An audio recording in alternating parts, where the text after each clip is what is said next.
Welcome back to my YouTube channel Usha Sangwan English वाली। और आज का जो टॉपिक है वो टॉपिक जो एनईपी के कैरिकुलम में जो रिसेंट चेंजेस आए हैं उन चेंजेस के बारे में। और आज के टॉपिक में मैं आप सबके सामने जो कवर करने जा रही हूँ वो है बुक्स चेंज।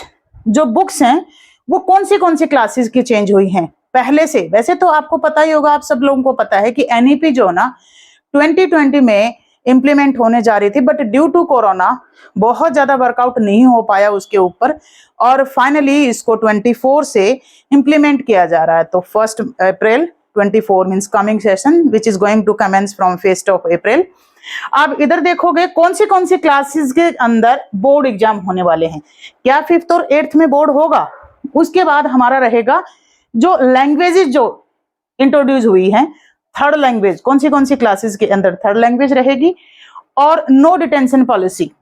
उसके बाद सिलेबस चेंज कौन सी क्लास का हुआ है या नहीं हुआ, ये भी हमें देखना है। तो आज के जो टॉपिक्स में मैं सबसे पहले आपको बताने जा रही हूँ। सबसे पहले हमें ना 24-25 के जो मेजर चेंजेस हैं उनको देखना है।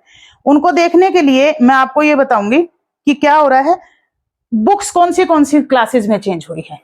बुक्स पहले से जो बार बार बताया जा रहा था, लास्ट ईयर भी ये कहा गया था कि एनईपी को इंप्लीमेंट किया जाएगा, बुक्स आर अंडर प्रिंट। फिर फेब तक कहा गया कि शायद फर्स्ट वीक ऑफ मार्च में इनका पीडीएफ मिल जाएगा, कुछ भी हो जाएगा। क्योंकि पहले जो सर्कुलर था उसमें 7th 8th 10th और 12th की बुक्स 2024 के अंदर चेंज नहीं होनी थी, बाकी सभी क्लासेस की चेंज होनी थी। लेकिन अब क्या रीजन रहा है या नहीं रहा हमें नहीं पता। 22 मार्च को एक कैरिकुलम रिलीज कर दिया गया है जिसके अकॉर्डिंग क्या बताया गया है कि जो बुक्स चेंज होंगी वो होंगी 3rd क्लास से 6th क्लास तक की जो एनसीईआरटी रहेगी वो चेंज हो जाएगी। मतलब most of the time most probably क्या कोशिश की जाएगी कि सारी बुक्स जो है ना एज ए बुक आपको मिल जाए। अगर वो नहीं हुआ, मान लो बुक्स की पूर्ति नहीं हो पाई, तो ऐसी सिचुएशन में पीडीएफ प्रोवाइड किया जाएगा। ठीक है। सेकंड जो रहा है boards in implementation of board 5th class, ये पहले से ही बताया गया था। क्योंकि देखो 35-36 साल के बाद हमारी जो पॉलिसी है वो चेंज कर दी गई है। उस पॉलिसी के अंदर 5th क्लास और 8th क्लास के अंदर भी बोर्ड को इंप्लीमेंट किया जा रहा है। तो इस साल से ये हाइलाइट्स में है कि क्लास 5th और क्लास 8th में बोर्ड होगा। देखो आज आपको मैं एक बात क्लियर कर दूं, कोरोना के बाद में जो हमने चेंज महसूस करा स्टूडेंट्स में, बहुत ज्यादा चेंज आया है।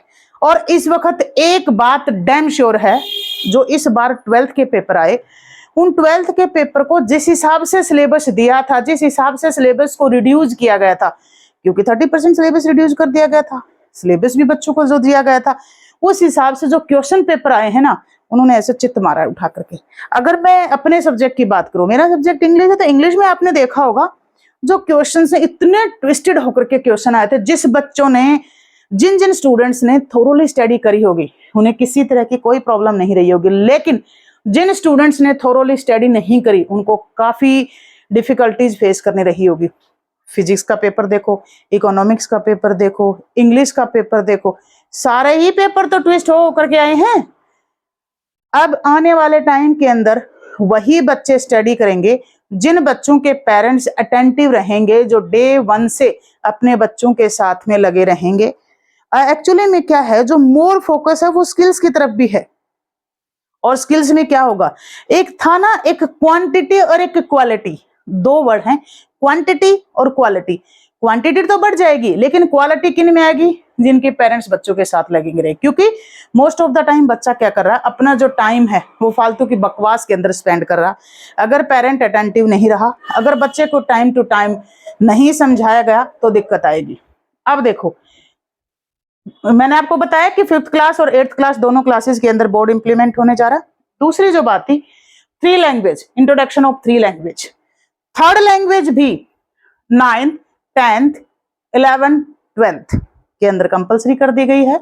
इस साल से ही 9th की लैंग्वेज में जो है ना 3rd लैंग्वेज को ले लिया जाएगा, 10th के अंदर भी, 11th और 12th में 2-2 लैंग्वेज रहेंगी, लेकिन इसके ऊपर भी अभी इधर उधर चल रहा है, डामाडोल है, अभी मतलब कंफर्मेशन नहीं है।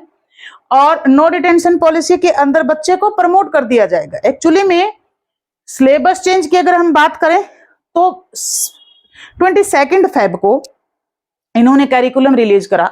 उस कैरिकुलम के अंदर क्लास 9, 10, 11, 12 में कोई भी चेंज नहीं था।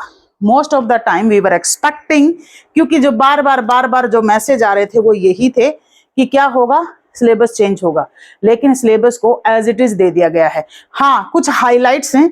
हाइलाइट्स के अंदर अगर मैं बात करूं तो आप देखो क्या बताया गया है उसके अंदर, वाइड रेंज ऑफ सब्जेक्ट्स। अब सब्जेक्ट्स इंक्रीज हो गए हैं न्यू एजुकेशन पॉलिसी से। जो सेकेंडरी लेवल है उसमें 57 सब्जेक्ट्स हो गए हैं और 18 स्किल सब्जेक्ट्स हो गए हैं। इस बात का ध्यान रखना पड़ेगा।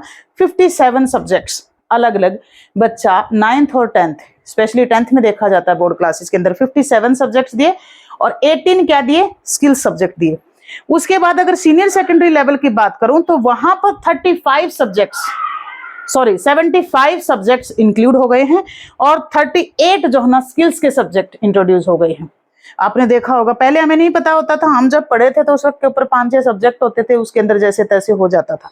अब क्या है, 10th क्लास के अंदर बोर्ड से पहले भी क्या करा जाएंगे, जो मेन 5 सब्जेक्ट्स होंगे उनके ऊपर ज्यादा फोकस किया जाएगा और स्पोर्ट्स जो है ना कंपलसरी। अब इन्होंने ज्यादा जो फोकस करा है वो किसके ऊपर करा है, लैंग्वेज पे किया है और स्पोर्ट्स के ऊपर। पहले फिजिकल एजुकेशन की तरफ बहुत कम लोग ध्यान देते थे, लेकिन अब फिजिकल एजुकेशन के ऊपर भी ज्यादा फोकस किया गया। क्योंकि देखो, अगर हेल्थ नहीं है तो बाकी चीजें कहां से आएंगी। अगर बच्चे को ना अपनी लैंग्वेज बोलनी आती, ना उसके बाद में उसकी हेल्थ अच्छी है, तो ऐसी सिचुएशन में आप बच्चे से क्या उम्मीद करें कि वो बच्चा कुछ कर पाएगा। और उसके बाद में उसने क्या बोला है, subject at 2 levels, main senior secondary school level will be introduce in more subjects. अब देखो 10th क्लास के अंदर क्या होगा, बेसिक और स्टैंडर्ड मैथ्स दिए जाएंगे, वो पहले से दिए जा रहे हैं। जो बच्चा बेसिक क्लियर कर लेगा, जैसे मान लो किसी बच्चे ने ऑप्ट करा कि मुझे तो जी बेसिक सब्जेक्ट ही चाहिए, मुझे मेन वो नहीं चाहिए, बेसिक्स अगर एक बच्चा ले लेता है, लेकिन अगर वो बेसिक्स के लेवल को क्लियर कर लेता तो उसे स्टैंडर्ड करने के लिए क्या किया जाएगा, परमिशन मिल जाएगी कि यस यू कैन ऑप्ट, आप ऑप्ट कर सकते हैं, स्टैंडर्ड का भी आप कर सकते हैं। तो आपको स्टैंडर्ड के लिए कोई एज इट इज कोई बहुत ज्यादा प्रॉब्लम की जरूरत नहीं आएगी। ठीक है, 10th क्लास के अंदर क्या रहेगा, आप ये ध्यान रखना, 10th क्लास के अंदर 2 बोर्ड रहेंगे, 10th और 12th। मोटर बंद कराओ। 10th और 12th के अंदर क्या रहेंगे, 2 बोर्ड रहेंगे और जो पहले बोर्ड के अंदर बच्चे को उतारा जाएगा वो उतारा जाएगा आपको नवंबर एंड और दिसंबर का फर्स्ट वीक, नवंबर दिसंबर के अंदर पहला बोर्ड में उतार दिया जाएगा बच्चे को। यहां तक ये भी सुनने में आ रहा है कि अगर मान लो किसी बच्चे की 2 सब्जेक्ट्स में बहुत अच्छी प्रिपरेशन है तो वो 2 सब्जेक्ट के पेपर दे सकता है और 3 सब्जेक्ट को जो सेकंड बोर्ड होगा वो आपका फेब और मार्च में होगा, क्योंकि इसमें बहुत ज्यादा गैप नहीं होगा। लेकिन ये इसलिए किया गया है, जो बच्चे कॉम्पिटिटिव एग्जाम की प्रिपरेशन कर रहे हैं, लाइक नीट है, जेई है, जेई एस्पिरेंट है, नीट एस्पिरेंट है, तो वो अपने आप को बोर्ड से फ्री कर करके इन एग्जाम्स की प्रिपरेशन कर सकते हैं। लेकिन फिर भी अगर किसी बच्चे ने देखा कि मैंने सारे बोर्ड दे दिए, मान लो एक बच्चा है जिसको नीट की अपनी प्रिपरेशन करनी थी या जेई की प्रिपरेशन करनी थी, वो बोर्ड में अपीयर हो गया, लेकिन उसके बाद उसने देखा कि अब मेरे को क्या है कि बोर्ड एग्जाम देने हैं, दे दिया उसने, लेकिन उसका स्कोर अच्छा नहीं हुआ, फिर उसने अपना मन बना लिया कि मैं फेब और मार्च वाले भी दूंगा, तो वो एग्जाम भी दे सकता है और बेस्ट में से जो मार्क्स होंगे वो उसके एड ऑन होंगे। किसी बच्चे ने अगर 3 सब्जेक्ट के दे दिए, 2 के रह गए, तो वो बाद में दे सकता है। मतलब ये फ्लेक्सिबिलिटी रहेगी कहीं ना कहीं, जो चाइल्ड सेंटर्ड एजुकेशन को लेकर के कहा गया। जैसे जो हमारे प्ले स्कूल्स रहेंगे, प्ले स्कूल्स में क्या है, बेड भी डलेंगे। आपने देखा होगा जो राजस्थान के अंदर या हरियाणा के अंदर कहीं पर भी जो आंगनबाड़ी थी उनको प्ले स्कूल के अंदर कन्वर्ट कर दिया गया है। बच्चों को मिड डे मील सारी फैसिलिटी प्रोवाइड कर दी गई है। बच्चों को खेलने पे फोकस, मतलब 6 साल तक वो कहीं पर भी खाए पिए सोए खेले ऐश करे, उसकी ये मेंटल डेवलपमेंट का होना बहुत जरूरी है। उन्हें बुकवॉर्म नहीं बनाया गया है, उन्हें किसी भी तरह से पूरी कोशिश की जा रही है कि वो बच्चा अच्छे से अच्छे अपनी एजुकेशन ले। और जैसे पहले क्या होता था, पहले के टाइम के अंदर, अब 10 दिन महीने में ऐसा भी होगा जब 10 दिन बिना बैग के भी बच्चे आएंगे। स्पोर्ट्स के पीरियड हर हाल में लगेंगे, लैंग्वेज को इंप्लीमेंट करेंगे। जिस बच्चे की जो स्किल के अंदर अच्छा है उसी स्किल्स को क्या किया जाएगा, ज्यादा डेवलपमेंट की जाएगी। तो बहुत से चेंजेज हो रहे हैं, बस इसको इम्प्लीमेंट हो जाए जैसे तैसे करके। इसमें पेरेंट्स का योगदान भी बहुत जरूरी है, आप सब लोगों का भी बहुत जरूरी है। और सबसे बड़ी बात है भाई, रोज चेंजेज आ रहे हैं, तो मैं जो जो इन्फॉर्मेशन और जो जो चेंजेज आ रहे हैं अपनी तरफ से पूरी कोशिश कर रही हूँ कि आप लोगों के सामने मैं शेयर कर सकूं।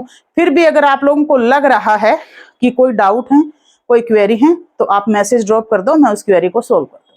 Thank you all.